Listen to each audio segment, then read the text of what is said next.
welcome. I'm Lisa Lightner, and this is a special edition of Don't IEP Alone that I am publishing on a Friday because it is not only a football Friday, it is a Super Bowl Friday. And I wanted to get this published,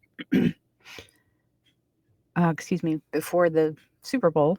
And I want to see how it ages, right? Because I am wearing my Eagles Autism Foundation t-shirt today. Saving my other Eagles gear for the weekend. And the Eagles are relevant to what I'm going to talk about today. Earlier in the week, I did a Facebook Live with attorney Laura Hennigan, and I may put that up. Maybe I already did put it up as a podcast episode. I can't even remember anymore. It's been such a crazy week. And that's another thing I want to talk about, right? So we are now sitting here. It is just shy of, 3 weeks since the inauguration, or 2.5 weeks, whatever. And things are really happening at a frenetic pace. And there's all kinds of craziness going on with, of course, Elon Musk has his people in, excuse me, I have dog hair in my mouth. That's lovely. Elon Musk has his people in hard drives and these young kids in the U.S. Treasury, which is kind of a scary thought. And before everybody goes, oh, no, he's not doing that. Like, he's not denying it. So don't deny it. He's not. So there's that. Hundreds of thousands of government workers have been furloughed at this point, or offered the chance to be furloughed, including tens of thousands of nurses at the VA, which is a little peculiar because there's a nursing shortage everywhere. In particular, I read that 80% of VA facilities are not adequately staffed. So why we're offering these people a buyout package is unusual. And anyway, I saw this other crazy stuff, right? There's all these rumors about that he's going to put an executive order out to abolish the U.S. Department of Ed and all these other things. So there's a lot going on. And so for that, I want to say, everybody take a deep breath. We all need to do this. And sometimes I say these things out loud for myself as much as I do for all the people who are emailing me, DMing me on social media and saying like, what do we do? What can we do? What can we do? Okay. First of all, take a deep breath. Second, we need to focus on, all this stuff is happening at such a frenetic pace, and it's on purpose. It's designed to frustrate you, get you to tune out, overwhelm you, make you feel like there's so much going on that you can't make any impact. So why even bother trying? And none of that is true. We do have a voice. There are a lot more people who disagree with this than agree with it, right? Like this whole VA nurse thing, like, what happened to support the troops, right? Like, that's not cool. And the Back the Blue crowd and their, hey, back the blue. And yet we're pardoning people who literally killed cops on January 6th. So he's the least popular president in history as far as the first couple of weeks of his term. So you are not alone by any means. All the promises that were made are not promises kept. Yesterday out near Pittsburgh, there was a theft. People actually literally stole a truckload of eggs. Like, that's how bad it is, right? Like, people are, promised lower egg prices. And not only do we not have cheaper eggs, but they're literally being stolen right now, which is insane. But anyway, pace yourself. Think about what your one or two issues is going to be going forward. For me, it's education and healthcare. It doesn't mean that I don't care about the immigration issue. It doesn't mean that I don't care about all these other things that are going on. I absolutely do. But none of us can care about all the things all the time. And we will burn out if you don't pace yourself and say, okay, I'm just going to have to trust that the people who are truly passionate about immigration are going to speak up and mobilize and act. And the people who are passionate about LGBTQ issues are going to mobilize and act. And the same, for climate and everything else. And that's not to say if there's not a big like activism day, if there's like a big climate day and everybody says like, you see these climate change activists saying, for one day we want everybody to call and email their people about this. Doesn't mean that I'm not going to participate in those things. I absolutely will. But as far as following closely to what's happening and acting and continually acting and advocating and lobbying and reaching out and calling, I'm going to keep it to healthcare, Medicaid, ACA, and education. I would encourage you to do the same. Like, what is really important to you and where can you make a difference? The other thing is, when there's so much going on and it feels like there's so much to do and so much to overcome, we often look at the mountain in front of us and say, I can't climb that mountain. And we're so busy worrying about climbing that mountain that we forget to look at the mountains behind us that we've already climbed. So I encourage you to turn around, look at those mountains that you've already climbed. And most of the people here who are listening to this right now, you have a disabled child. And that means you have moved a whole lot of mountains already. And remind yourself of that, because you have done a lot. Please choose healthy coping mechanisms. As someone who has been very outspoken about women and alcohol and the dangers and how bad it is for our health, and even 1 or 2 drinks increases your chances of getting breast cancer by like 20%. Like, there's no safe amount of alcohol. Women are much more likely to develop drinking problems than men. And I could go on and on and on about that. But please develop healthy coping mechanisms.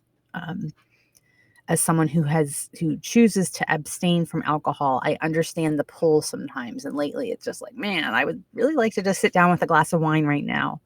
But that's not a healthy coping mechanism. So, walk with a neighbor, which is something I started doing a while back, which is just done. I think it's just done tremendous things for both of our mental health, me and my friend Tony.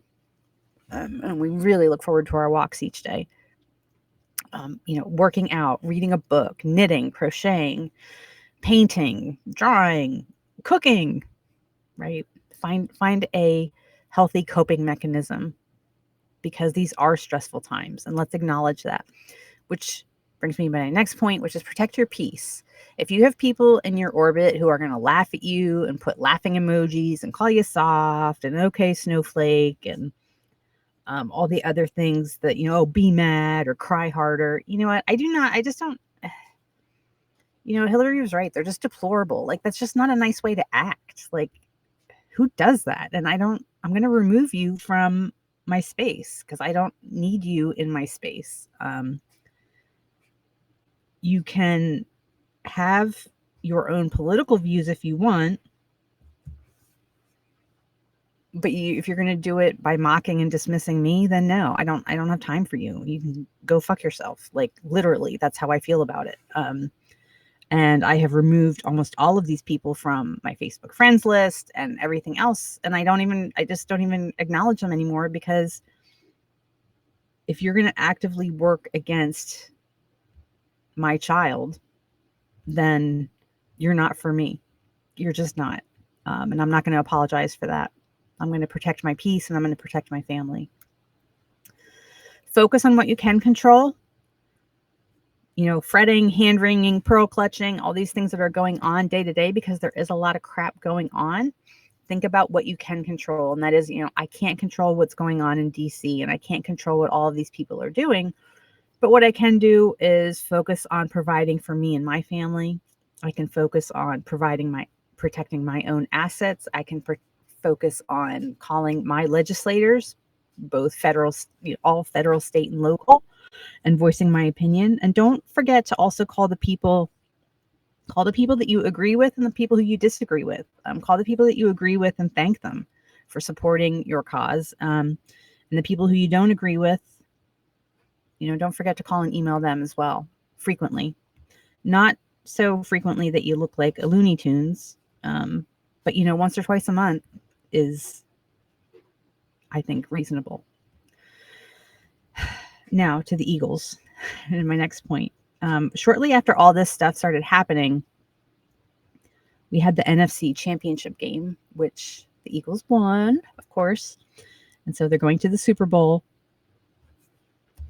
And I remember that Like they won the NFC championship game, and then that Monday or Tuesday, like all this crazy stuff's happening. And I was just like, I had this thought for a moment that I was like, man, it just sucks that like all this is happening right now and the Eagles are going to the Super Bowl and I can't even enjoy it because all this other shit's going on.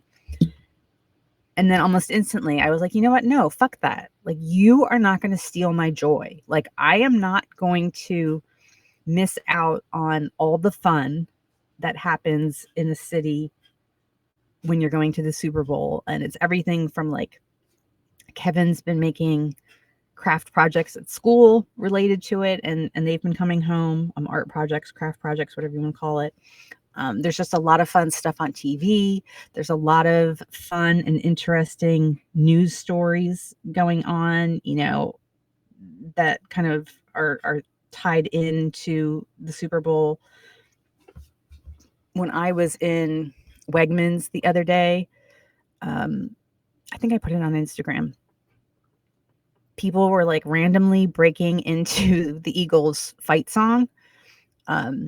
Everywhere you go, like I was in Center City yesterday with Kevin at an appointment, and just like there's just like Eagles stuff everywhere. And he and I were both wearing green Eagles shirts, and I think 3 or 4 times, people just are like, go birds, fly Eagles fly, you know, and things like that. Like people are just nicer to each other, and we enjoy each other. And we were sitting in an office building, a medical office building, waiting for his appointment. And we were sitting near the entrance to where you went for the restrooms. And this elderly gentleman walked past and with a walker. And he had on a green Eagles shirt. We were wearing Eagles shirts. And saw him go in. When he came out, he looked at us, and I said, "Hey, go birds." And he looked and he smiled and he said, "Go birds." Like he was there, you know, he obviously had some kind of aphasia going on that he struggled to speak, but like even still, like he wanted to say "go birds." You know what I mean? Like that just it's just so nice in a city like that. So don't let anybody steal your joy. Enjoy the birthdays, enjoy whatever it is in life that makes you happy that you would be doing right now. And even though all this darkness is kind of settling over our country, it doesn't mean that we can't enjoy the things that we're supposed to enjoy. So please don't let anyone steal your joy like that. Least of all them. Like, they're disgusting. They are deplorable. They really are. They're just mean, nasty, angry people, and a lot of them. And there's just no other way to describe it at this point. You just don't carry on going around the internet, carrying on the way they do, and just like being mean to people, like everywhere you go. Like, what kind of existence is that?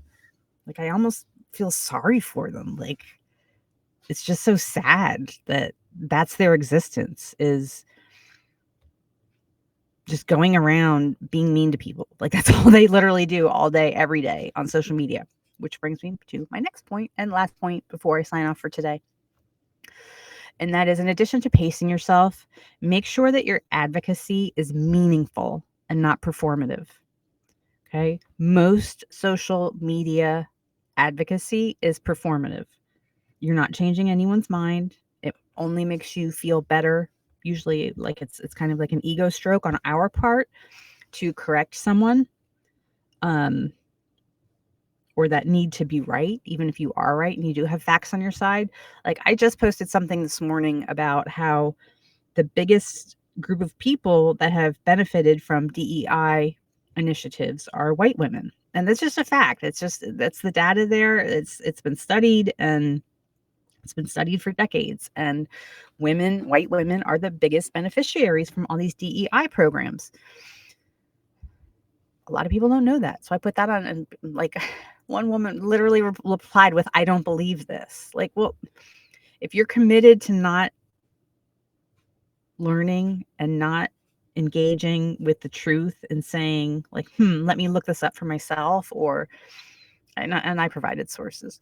But if you're committed to saying like, I'm not going to believe this no matter what, like there's no helping you. And so me arguing with you on social media is not a good use of my time. So, and that also kind of fits in with the protect your peace. If people are committed to not listening and misunderstanding you, let them. Let them.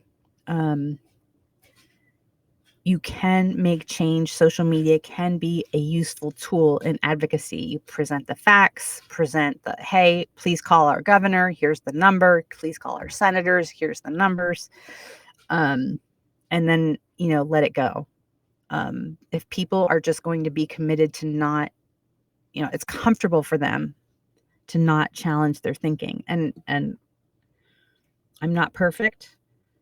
But at the same time, I do investigate, like, oh, okay, well, they said this, so let me go take a look at that. And so far, I haven't found anything to kind of change my mind about. If anything, I would say I'm in agreement with removing DEI programs because they're not doing what they were intended to do. Disabled people have not really benefited from these, and especially Black disabled people. So the catch there, I guess, would be that this removal and the removing federal support from DEI programs, there's of course no intentions of replacing them. And if it was me in charge, but I'm not, I would remove them, but put them back in a more meaningful way because they're not working as they're intended.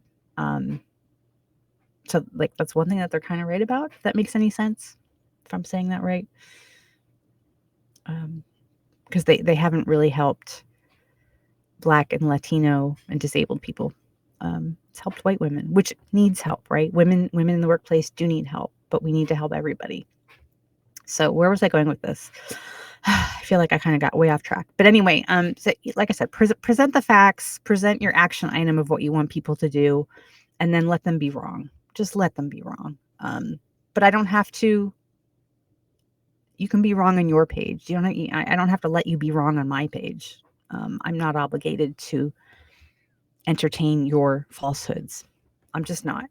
So anyway, listen, I have to go. I have to go teach Don't IEP Alone Academy, which we've been having some fantastic discussions this year. So definitely take a look if you haven't already, if you're interested in joining. But other than that, I hope to see you at our regular time next Tuesday.